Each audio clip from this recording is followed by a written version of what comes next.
Benny's been having a real hard time. Benny Johnson. And this is how bad it's gotten. He's now reading live on his show the chapter marks on Tucker Carlson's podcast off of X. Do you know how far the shitty have fallen? That only Tucker Carlson would ask about when it comes to the sordid Epstein affair. All the Jew stuff, right? All that he was a Jew, so clearly it was the Mossad, and clearly Israel controls America through Epstein, and it couldn't just be that rich guys fuck around with rich guys, and a bunch of them just it's like to Trump's pals fucking kids is like golf. They just meet there, do something their hobby, and agree on business deals. And that question is why? Why? We know that Jeffrey Epstein was a monster. We know what he did to children and young girls. Yeah, and Donald Trump didn't give a shit. Some as young as the age of 12. Mm-hmm. And Trump said he likes him on the younger side. Isn't that nice? He likes beautiful women as much as I do. He likes them on the younger side. Here's to another wonderful secret, eh, Benny? We know that Jeffrey Epstein got away with it. This is well documented. Well, he did, in theory, die in jail, unless you're making the case that he survived, which I'm kind of with. I lean towards he actually survived. I don't think he actually died in jail at all. If there is a conspiracy, if he didn't hang himself, if it's not Occam's rubber mallet, if he didn't just do that, the other option is not he was killed. I think he got away with it. I think he fled and got facial reconstructive surgery. He's still alive. Documented. You can see the documents. It's not even up for debate. But the question is, why? Why did this happen? What type of person allows this to happen? And what type of person staffs our federal government's top echelons in order to allow for it to continue to... Oh, you mean like Trump hiring Alex Acosta or Pam Bondi or other people who worked in the Florida legal system that were, that enabled this shit for a long time? Or Donald Trump himself, who was fucking elected and was the dude's fucking wingman? Protect it and to enable this type of behavior. Oh, you mean by saying it never happened and it's a hoax? Sure, gotcha. To what end? This is a fascinating conversation. We're just going to zoom in on one part of it. First, the protection mechanisms for Jeffrey Epstein. What were his crimes, especially when he caught a case in Palm Beach? This was in the year 2016 through 2008. Yes, where Donald Trump was in a real estate deal with them, where they were jockeying for the same piece of property.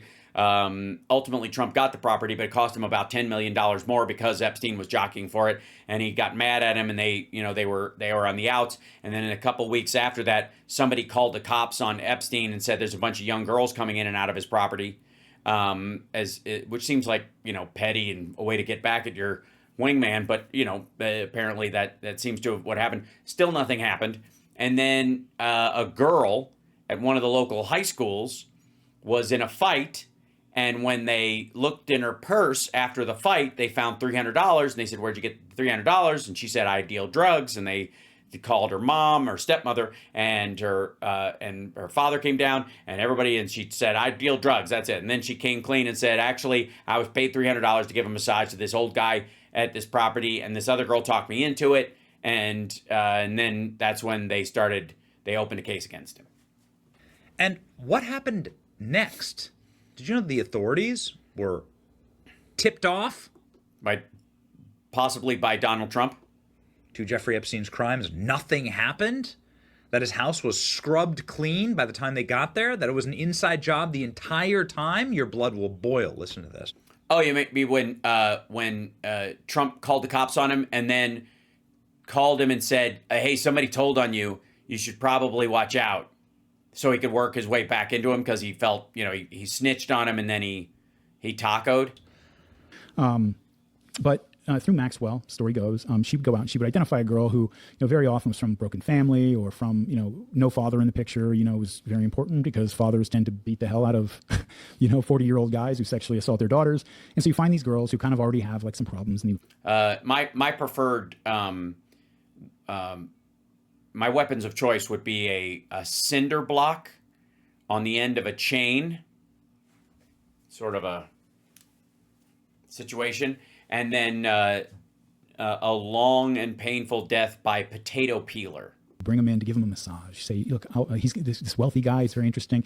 He just likes to get massages. He'll pay you $200 to give him a massage. Don't you want to just make $200? Back in the 80s, 90s, early 2000s, a lot of money for high school girls, especially from the wrong side of the tracks. And so some of them would, I presume, say no, but others would go do it.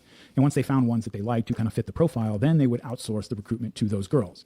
And it was actually one instance, in fact, where the girl, when they tried to assault her, because they'd start out with the massage and then they would go from there. And the girls, at this point, you're in this billionaire's house, isolated behind a gate, and what are you going to do? They don't. It's a scary situation for a high school girl, obviously. A lot of the people who look at the situation, and I tend to find I guess it's not strange when you really think about it, but when I talk to men about this, they're like, kill that guy, just get rid of that guy. When you talk to women about it, I find that they're a little bit more punitive in their view, and maybe that's just because... What was she doing there? Yeah, they remember being 15, and they're like, I wasn't just some purely innocent dove at 15. Well, men maybe. are protective as they should be of women. And so there was one girl who... Yeah, that's the way we think of you, Tucker. Protective of women. Unless, of course, they're suffering, prenatal complications, and they're going to die if they don't have an abortion, and then in which case, obviously, God needs them to go. She did react that way. She refused to do anything, and they said, "Well, okay, it's all right. It's all right. We still think you're awesome. We want to get massages and everything. I'll tell you what, you don't have to do anything, but we'll give you $200 for every one of your friends that you bring. If you find others, you bring them in to do this, and we'll give them $200. You'll get $200 every time you do it." And she did it. And those girls, really kind of sickeningly, and I think, they were kind of portrayed in the press as like prostitution solicitors, and kind of these are minors, these are high school girls being manipulated. Yeah, they were 14 to 16 years old. None of them are they're victims by adults who very skillfully manipulated billionaires. You know what I mean? So that's just a ridiculous idea to like place the responsibility on them. Kind of a sick thing to write in a newspaper, honestly. But and so they would do that. And, that's sort of ensured. I mean, the girl who is from a broken family and has some problems from the wrong side of the tracks, she might know a girl who is from an intact, middle-class family with two concerned parents. But very often her friends are kind of from the same mold that she's from. Every once in a while they weren't, though. And this is part of how he got caught. Is one of the girls that they brought in, they had a father. They had a mother who cared, and they had a pretty regular family who, after everything was over, she ran back to them and told them all about it, and they went to the police. And so the West Palm Beach, this was down in Florida, the West Palm Beach Police Department starts looking into the guy, starts gathering more information, starts talking to more witnesses. And very quickly, this thing starts expanding out so that 2 witnesses becomes 4, and 4 becomes 8, and 8 becomes 16. It's like expanding a lot, and they're realizing they have a big issue on their hands. And as they're going through... Yeah, they had something like 24 victims in the first case, and they boiled it down to 1 girl. The Netflix documentary, it leaves out a lot of really important information, but it's really good on this stuff.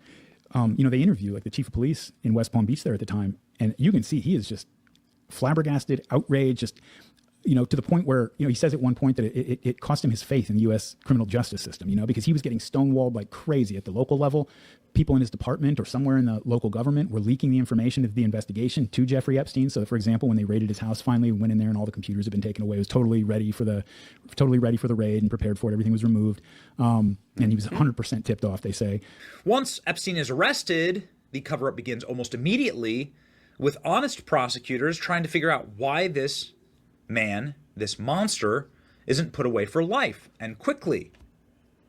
It's enraging when you hear what punishment Jeffrey Epstein was given, and also what... Yeah, we all know this shit. And by the way, Trump was friends with him all during this shit. Unbelievable protections were allowed for his criminal network. Here we go. She goes to her bosses, and she kind of grills them a little bit, like, what the hell is going on here? She wrote this in an email, actually. She was very aggressive about it, though. She's like, I don't know what's happening here. I don't know what the deal is, but like we have a child predator on our hands with an open and shut case to put this guy away for the rest of our life. What is the problem here? And she gets reprimanded and told in no uncertain terms, your attitude is not appreciated and you need to back off and all these kind of things by her superior.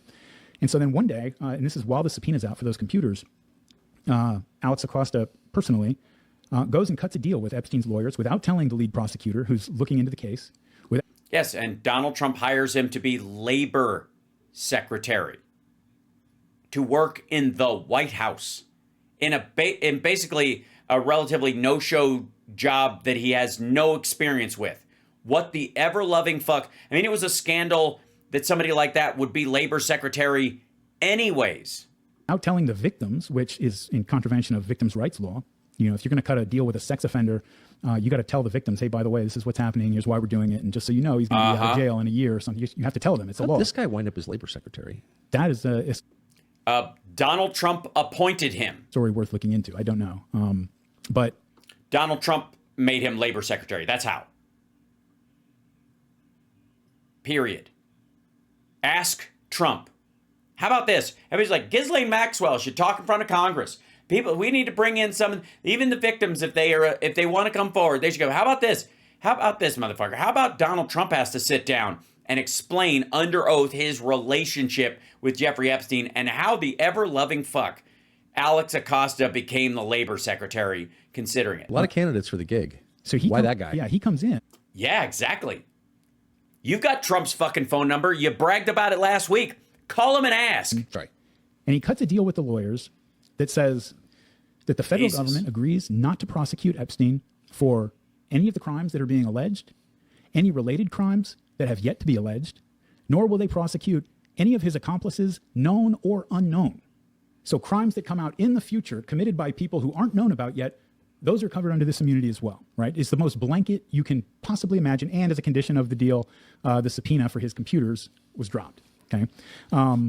So it sounds like. Also, I'm still confused on how you can even do that. How can you basically pardon or excuse or give a non-prosecution deal to people you do not know the extent to what they've actually done? If you find out they've committed a crime and you're like, oh, well, sorry, they were literally cannibalizing children, but we can't prosecute them, so could we sign a deal? They intentionally... it's bizarre. Didn't gather a lot of evidence. 100%. So this is relevant. The reason I'm bringing it up is there's this, I said I wouldn't talk about contemporary politics, but there's this huge controversy over why isn't the DOJ releasing all this information? And my informed understanding is, at least to some extent, because they don't have it, and they don't have it because it was never gathered. And I don't know why nobody has said that publicly. I'm not making excuses for anybody, by the way, but Yeah, you are. Yeah, you are. Who was president when he was arrested? Who was running the FBI and the DOJ when he was arrested? What happened to the evidence that was gathered? If it's missing, we're going to assume it wasn't handled. It disappeared in the year and a half or 2 years that they were in command of it. But it's just really interesting. So the cover-up. You're just going to do anything you can to not put two and two together. Began immediately. 100%, and went all the way up to the federal level. Do you know that Epstein, when he was awaiting sentencing after being convicted of child predation, was allowed, they didn't even take his passport, he was allowed to travel internationally, and he traveled to Israel, where he was thinking about potentially never returning so that he would never have to be punished for his crimes. It's a big question, like, why exactly did he return? I don't know. Since he was a Mossad agent and they could have just spirited him away, they decided, it cheapens us. We could take you out on a fishing boat and you could fall overboard like Maxwell, buck naked, and we'll just tell everybody you're dead and you've really just moved on and hidden the money you stole and all that kind of shit, like your girlfriend's father. Or you could go back and we could go through this big charade and then fake your death, because that's got panache, kid. And more importantly, why are pederasts allowed to live out their days in Israel away from American law enforcement or the law enforcement of the countries in which they've offended? Apparently they aren't, because he came back, so they told him to fuck off, I guess? Huh. That's a good question. Here we go. Before Jeffrey Epstein was sentenced, for whatever reason, you have this billionaire who's just the definition of a flight risk. They don't take his passport away. And before he's sentenced, he flees the country, goes to Israel, and stays there for several months. He moved all his money offshore by this point. And while he's in Israel, he's telling people there that he's thinking about staying, because you can actually do that. They don't extradite, Jewish criminals, at least, who flee to Israel. There's an organization called Jewish Community Watch, which is a Jewish organization that tracks pedophiles who have fled the United States to go to Israel, where there's no extradition of Jewish criminals there. And between just the years, I think it was 2010 when they opened up, and 2016, 2017 when this story was written, so a period of 6 years, there were already 60 pedophiles from the United States that had fled to Israel and were living freely there. Some of them had reoffended there and got thrown in Israeli jails. But so this is a thing, Yeah, those guys tend to do that. Jeffrey Epstein was over there. Why doesn't the U.S. government demand the government of Israel send them back? I mean, you've been self-employed for a while, but when you weren't, was it your habit to go to your boss and make demands of them on a regular basis? I don't know. I mean, since when do we ever make demands on Israel? I don't. It's been a long time. I don't. Well, the other thing too is, I suppose if they're out of the country and they stay out of the country, we're not paying them. We're not paying for 3 hots and a cot for them. Depending on what the evidence was like, they're gone. And I'm sure they're not the only pedophiles that flee the country and go back to their home country and aren't prosecuted.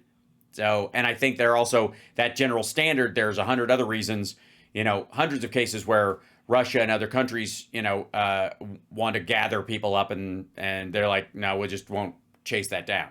Still think, it's not safe to allow a pedophile out and about, period, in your country. So maybe they have their own street justice about it. Are they living peacefully? Are they charged with it? Like, it's a good question. But the dude came back. So in this case, who gives a shit? No, but I that's obviously distressing. So, okay. So there's clearly a cover up at the very beginning, and it's obviously distressing. Sorry, have you talked to Steve Bannon about the 15 hours of videotape that he has of Jeffrey Epstein, the interview he did, helping him prep for a 60 Minutes interview, allegedly? You talked about that. I mean, that would be fairly disturbing. You know that fucking guy. How about Donald Trump? He's friends with the dude for a quarter century. That's not distressing? The fact that he spent 8 months in Israel is like a fucking huge red flag. Even though he came back, Israel's still on the hook for letting him stay even if he left. But there's something just magical about Trump, where he was friends with the dude that long, and you're like, nope, nothing hinky. I just want to say again, I think that's one, not the totality of, but one of the reasons we don't have this information now is because DOJ doesn't have the information. Can I tie up that last point real quick? Please. Just a second. So him being in Israel and at least having the threat of staying there, that may have played a role in him cutting his deal, because that's when his deal was already cut. been charged at this point. He's awaiting sentencing. He's been convicted? And they don't take his passport, and he leaves the country. He's been convicted and he leaves the country? Correct. And his plea deal, let me back. Wait a minute. His plea deal was already cush. Why the fuck wouldn't he come back? His plea He had a non-prosecution agreement. deal was negotiated while he was out of the country, because he didn't fight the charges. It didn't go to trial, to a jury trial or anything. He was out of the country, and his lawyers could credibly go to the DOJ. Say that is special treatment. Did any of the J6 defendants get treatment like that? No, I don't think so. That's what. Yes, most of them did, dumb fuck. There's like 3,000 people they could have charged, and about 800 were actually brought before a fucking judge, and a bunch of other ones were coordinating shit, and the only ones that stayed behind, stayed behind bars were like telling the judge to fuck off, and that they would do it again in a heartbeat. Just not the kind of thing where you get a pass. What's infuriating about all this, leaving aside, a lot of other elements that are And Trump pardoned them all upsetting, but with an auto pen. most infuriating is just the two tiers or multi-tier system of justice. But here is where the conversation really gets to the brass tacks, where the rubber hits the roads, where they hit the bricks, is the question of spirit cooking. And Oh my fucking God. So you're going to push this idea that not only did Trump not know this dude was fucking kids, but that he didn't know that they were like doing blood rituals either. That he missed all of this shit. They partied like fucking crazy, but he never got taken to an Eyes Wide Shut party where they were doing any ritual shit. Okay.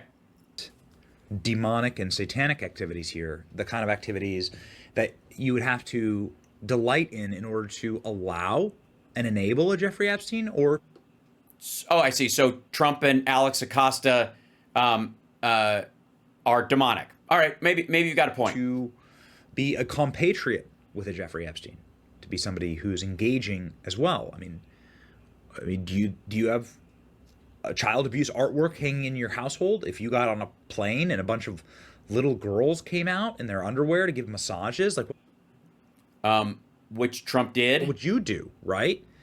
Of course, if you visited somebody's house or home or island, or Right, like Dershowitz. Would you get a massage from a dude that you knew that there was even whispers the dude was a pedophile? found out that these things were going on? You probably don't know anybody who owns an island. I don't know anybody who owns an island.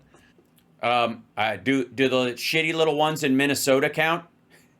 The little ones you can like fish from?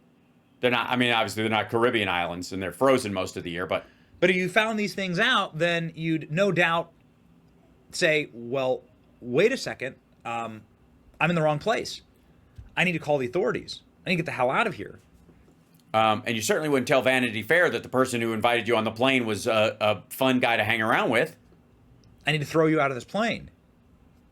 But none of Jeffrey Epstein's friends did that. So who? Yeah, including Donald Trump, who apparently fucked his wife, his current wife, for the first time on Jeff's plane, and had Jeff flying underage girls on his plane, on Trump's plane. Who are these elites? Tucker Carlson and Daryl Cooper are going in on So fucking stupid. exposing who these people actually are. And Can I Also, no, they don't. Can we just say no, they don't? These are two guys talking. Like, show some fucking pictures or videotape like you went to Bohemian Grove or some shit and you were like, see, this is real human blood. Like, do something. Like, I'm not going to just take fucking Tucker Carlson, Captain Baltan. Where is it? Hold on. I need my mouse to work. There you go. It happens. It can happen to anybody. I like wood. Deeper and longer. We're just going to take his word for it. That's Satanism. say one thing that has always struck me about this case and why I think it's like revealing of the entire power structure of the United States. Epstein and The entire power structure of the United States, of which, by the way, Tucker Carlson's family, I guess, belongs, and he has been hanging out around his whole fucking life. there was public testimony from women who lived with Epstein to this effect. His contempt for Americans, sort of normal, middle class, working class Americans, he did not see them as fully human. He didn't. And at all. So it's like molesting. Oh, you mean like Peter Thiel and actually like Trump? A high school girl from housing development or a trailer park in South Florida doesn't really count as molesting because she's a prole. Like, who cares? Yeah. And that attitude suffuses our leadership class. Like, that is their attitude. Yeah, 100,000 people die of fentanyl ODs. Yeah, but I mean, people. You know what I mean? Yeah, Like, it's so- sad, but it's not an emergency because they're like people you would never meet and you don't really care about. Just building their fucking dollar store in their town and like nobody cares about them. Project much? I mean, honestly, this is just him projecting. Like, this is just weird. He really had that attitude, but that's the attitude they all have. he had justification for having that attitude in terms of the impunity with which he operated. And this is actually something that I was hoping. Okay, so the story just Edit. based on available facts, which are a minority of all facts about it, but just what we have, it's like, it's a true indictment. You remember back when the Podesta emails came out and the whole Pizzagate thing took over the internet for a while. Every dark corner, the Reddit and everything else was all this satanic pedophile conspiracy, et cetera, called Pizzagate. Yeah. Again, I'm not going to get into the conspiracy theory itself. I'm just going to use it to raise a larger point about what we're talking about here. The interesting thing to me about that whole saga was not the idea that there's some big crazy conspiracy involving just any of that stuff. That's just whatever. That's what the internet does with information like that. The interesting thing to me was the things that were just 100% fact, the bits and pieces of the story that they were using to construct that narrative, the pieces themselves are really interesting. One of the first things that came up as people started digging into those on Reddit and everywhere else and really going into it, one of the things is everybody remembers hearing about spirit cooking. The performance artist Marina Abramovich did this event that the Podestas were invited to and apparently enjoyed very much called spirit cooking. And what, pray tell, is spirit cooking, Tucker? It was a performance art piece, a dinner event, where the attendees would go and sit in rooms with white walls and eat meals off of mock corpses in tubs of blood with weird, creepy messages about cutting the finger on your left hand and eating the pain and drinking fresh breast milk with fresh sperm milk on earthquake nights, all these crazy edgelord art school, things that are kind of just embarrassing. But, these weird cryptic sayings written in goat's blood on the walls. In one room, there's an effigy Fake. of an infant with a bucket of goat's blood thrown all over it. There's another room where there's a bunch of shelves with little figures put in positions of various positions of copulation. There's photos from these events that Abramovich would put on. Lady Gaga's there eating off of one. By the way, this is it takes you about 2 seconds. Maria Abramovich, mix fresh milk from the breast with fresh milk from the sperm, drink on earthquake nights. On your knees, clean the floor with your breath, inhale the dust. Wash your bed sheets in lemon juice, cover the pillow with sage leaves. With a sharp knife, cut deeply into the middle finger of the left hand, eat the pain. Facing the wall, eat 9 red hot peppers. I almost said chili peppers. Take uncut 13 leaves of green cabbage with 13,000 grams of jealousy. Is that powdered jealousy or in liquid form? I just hate when you have to substitute in the middle of a recipe and you're like, God damn it. Is the jealousy store open right now? Steam for a long time in deep iron pot till all water evaporates. Eat it just before attack. Fresh morning urine. Sprinkle over nightmare dreams. This is for her poem in 1996, Spirit Cooking. I got to tell you, it sounds like douchey edgelord poetry. And one of these mock corpses, Gwen Stefani's at one of them, and they're there at these places where forget about, people want to say, oh, this is a satanic ritual. Forget about all that. Forget about all that. Just think about, like, if this was your friend or your brother or your sister and they went to this thing, or if they brought you to this thing, you'd be like, what are we doing here? What is this exactly, right? And so the next thing that came out. Wouldn't you run immediately? This is this lady. I might run just if she was like, welcome, come inside, I'd be like, meh, pass. She's from Serbia and Yugoslavia. She wrote a book of aphrodisiac recipes, apparently. She explores body art and endurance art, the relationship between the performer and the audience, limits of the body, blah, blah, blah. It's like, again, this is like edgelord shit. Red bourgeoisie. Where's the thing? Raised by her grandparents till she was 6. Who cares? Career: student at the Academy of Fine Arts in Belgrade. Postgraduate studies. Led her marriage to Nessa Perverse, and they've written this thing. And then there you go. Okay. Art career: Rhythm 10 in 1973. Her first performance in Edinburgh in 1973. She explored elements of ritual and gesture, making use of 10 knives and 2 tape recorders. The artist played the Russian game in which rhythmic knife jabs were aimed between the splayed fingers of one hand. The title of the piece getting its name from the number of knives used. Each time she cut herself, she would pick up a new knife from the row of 10 she'd set up and record the operation. After cutting herself 10 times, she replayed the tape, listened to the sounds, and tried to repeat the same movements, attempting to replicate. She set out to explore the physical and mental limitations of the body, the pain, the sounds of stabbing, the double. Okay. Rhythm 5 in 1974 sought to revoke the energy of extreme bodily pain using a large petroleum-drenched star, which the artist lit on fire on the stage performance. Standing outside the star, she cut her nails, toenails, and hair. When finished with each, she threw the clippings into the flames, created a burst of light each time, burning the communist 5-pointed star or pentagram. Represented a physical and mental purification. She was anti-communist. This was part of this as well, just for the record. Leapt in the flames center of the pentagram. At first, due to the light and smoke given off by the fire, the observing audience did not realize that the artist had lost consciousness from lack of oxygen inside the star. However, when the flames came very near to her body and she still remained inert, a doctor and others intervened and extracted her. She later commented, I was very angry because I understood there is a physical limit. When you lose consciousness, you can't be present. You can't perform. Rhythm 2 is this other one, Rhythm 4. So she does these, Rhythm 0. She does these fucked up shows. Works with this guy, Ule. It's like something from Dude Where's My Car. Listen to me. I'm saying the dude because of that. It's like something from The Big Lebowski. Oh, nice marmot. You know what I mean? Like Uli, what's his name? The artist that she's sitting around with. I think it's in reference to this shit. Man, there's a beverage here, huh? Yeah, she's like David Blaine, dark poetry, shit like that. They ran to each other in relationship in space in 1976. The couple ran into each other repeatedly for an hour, mixing male and female energy into the third component called that self. So they just banged into each other. It's like, come on. It's shit she does at MoMA, and she's been doing it since the 70s. That's why people go. It's not the only thing they go see. Like, I gotta tell you, like, a lot of this shit is just, the artist is present. Let's see, the Museum of Art held a major retrospective of her art, curated by this. She did, during the run of the exhibit, the artist is present, a 736-hour and 30-minute static silent piece in which she sat immobile in the museum's atrium while spectators were invited to take turns sitting opposite her. Uli made a surprise appearance at the opening night of the show. That was the other guy. She set a rectangle marked with tape on the floor of the second floor of the atrium, and light showed her sitting in the chair and the chair opposite her. So she sat there for 736 hours, I suppose shitting into the bag that she was sitting on, while people could just sit opposite her and she would engage with them. Come on. She got a Peabody for her art. She was in IFC's mockumentary, or they did one. They parodied her work in her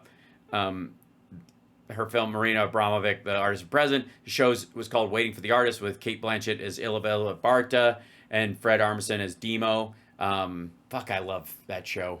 Documentary now is fucking spectacular. Anyways, it's art for art's sake. They just pick out the darkest ones and ignore all the rest and go, see, spirit cooking. They're cooking babies.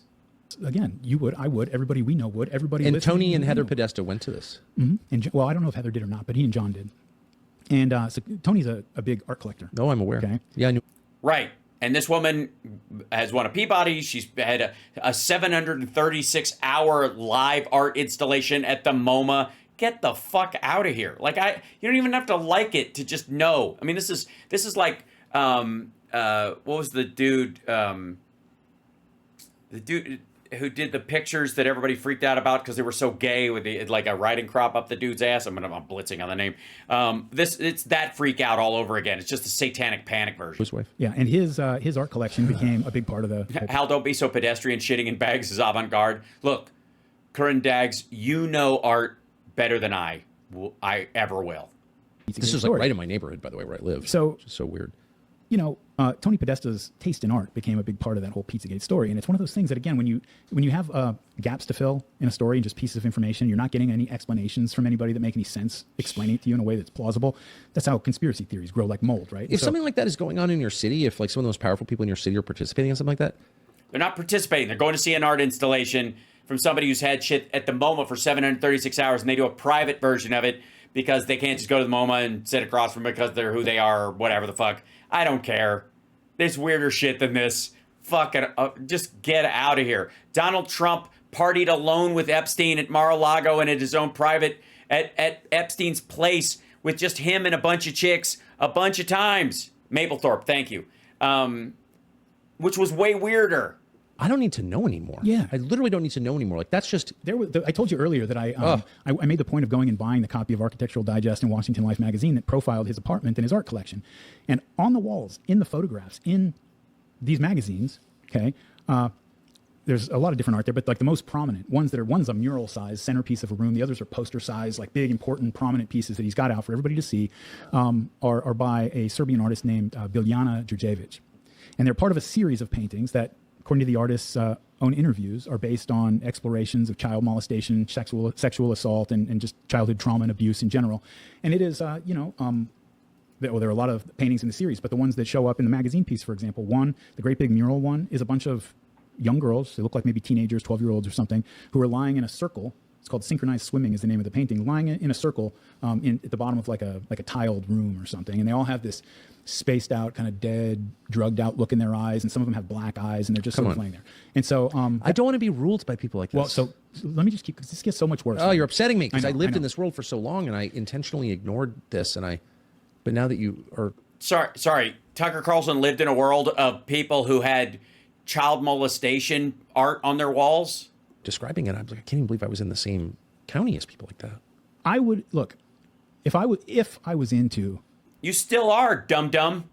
Art that featured tied up prepubescent children in their underwear by an artist that says this is all about child sexual assaults, what the series of paintings is about. If I was into that, I would at least take it all down before company came over. These were rooms that he threw his parties in. He invited people over to. No. I would definitely take them down before Architectural Digest. But if you were into showed them, up. like let me just be clear, being into something like that means that you are on an evil path. That's evil. I don't know what to say. Like an image like that, it's also obvious now that I have distance from it. That's bad. He was asked in an interview about some of his favorite artists. One of them that he listed was a woman named Patricia Piccinini, who does, I guess, sculptures, you would say. I don't know if they're clay sculptures or whatever, and they're really grotesque images of, a small girl standing up on her bed, maybe 5 years old, with this demon thing with its claws around her, kind of leering at. Right. Okay. Look, this is all we need from these dipshits. But can we finish on this? I'm going to finish on this. Donald Trump went to Jeffrey Epstein's house a lot. They hung out all the time. Both of his main houses in Palm Beach and in New York were less than a 5-minute cab ride, if traffic was okay, from Jeffrey Epstein's house. He could walk it even if he didn't like walking, because, his bone spurs act up sometimes. And Jeffrey Epstein and Donald Trump hung out privately all the time. All the time. So, did you ever hear Trump in his interview about, he's a fun guy to hang out with, go, he's got some weird fucking art, though. I will say that. I don't get it. You know, I'm not big on art, but what the fuck is that? I mean, I trust the guy because he knows these are expensive pieces of art. He told me they cost a lot of money, but I don't do it. Right? I can't deal with it. Did Trump ever say anything bad about the art on the walls in Jeffrey Epstein's house that he hung out in all the time? Did it ever bother him? I'm going to leave it there. You guys are wonderful, and I kept you long enough, and you're fantastic, and that's that. And it's been a crazy night. And we need to make the thing of me cracking up at Peanut Butter Dickhead its own little mini clip. I'll do what I can, because that was worth it. Now I got to go eat something and then prep for radio tomorrow. God, so much stuff. It's all the time. Hold on. But in the meantime, you guys are awesome. I will see you tomorrow. Take care of yourselves and take care of somebody else.